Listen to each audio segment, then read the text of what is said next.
នៅពេលដែលក្រុមហ៊ុនមួយចំណាយច្រើនខុសប្រក្រតីឬក៏ចំណាយសម្រាប់ការជួលបុគ្គលិកការប្រម៉ូទការផ្ដល់អត្ថប្រយោជន៍ជាដើមវាខ្ជះខ្ជាយឬក៏មិនមានសិទ្ធិភាពហើយតើក្នុងនាមជាម្ចាស់អាជីវកម្មឬក៏ជាម្ចាស់ shareholder ឬក៏ជាម្ចាស់លុយត្រូវធ្វើបែបម៉េច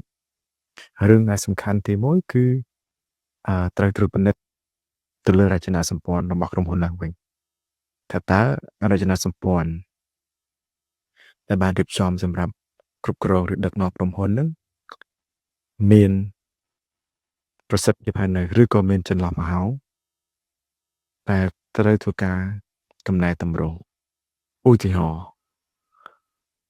នីតិវិធីនៃការជ្រើសរើសការប្រម៉ូទឬក៏ដំណើរកម្លាំងជាដើមថាមាននីតិវិធីច្បាស់លាស់អត់សម្រាប់ការប្រម៉ូទដំឡើងតំណែងឬក៏ចេះតែដំឡើងតំណែងទៅតាមការស្នើ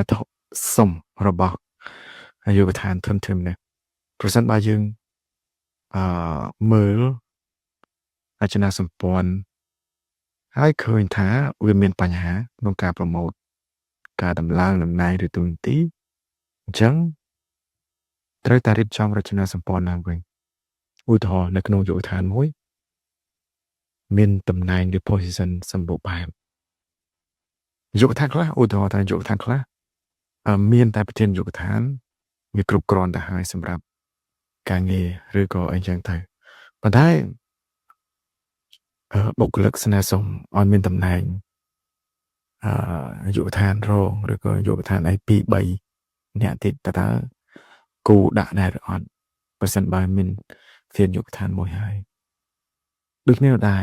តំណែងចាប់ពី assistant ឬក៏ officer ទៅនៅលើ officer ហ្នឹងមានអីគេមាន supervisor ហើយបើមាន supervisor ហើយតើចាំបាច់ដាក់ manager ដែរទៀតអត់ឬក៏ចាំបាច់ assistant manager ទៀតដែរអត់ឬចាំបាច់ senior manager ទៀតដែរអត់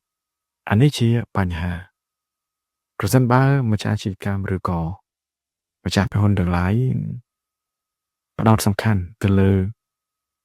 រចនាសម្ព័ន្ធនៃការដឹកនាំក្រុមហ៊ុនហើយព្យាយាមកែសម្រួលនិងធ្វើវិសោធនកម្មនិង restructure ឡើងវិញជាជាងការរឹតបន្តឹងទៅលើការចំណាយដែលគ្រប់គ្រងប្រតិបត្តិការចាំបាច់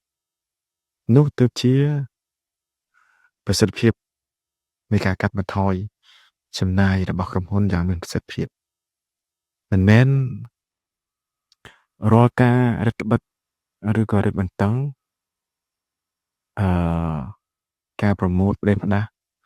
ឬប្រម៉ូទដែលគ្មាន KPI ច្បាស់លាស់ឬប្រម៉ូទដែលគ្មានពេលវេលាច្បាស់លាស់ធ្វើឲ្យខ្ជះខ្ជាយក្រុមហ៊ុនទេក៏ប៉ុន្តែត្រូវគិតថាតើវាចាំបាច់ឬអត់ហើយពីអ្នកឬបុគ្គលិកដែលត្រូវបានប្រម៉ូទមានសក្តានុពលហើយនៅមានសក្តានុពលមានសមត្ថភាពគ្រប់គ្រាន់ដើម្បីធ្វើការងារហ្នឹងកាន់តែប្រសើរជាងមុនតែឬអត់នេះជាបញ្ហាចោតមុននឹងទៅដល់ការធ្វើឲ្យក្រុមហ៊ុនរបស់ខ្លួនឯងហ្នឹងមានប្រសិទ្ធភាពជាងមុនក្នុងការគ្រប់គ្រងចំណាយ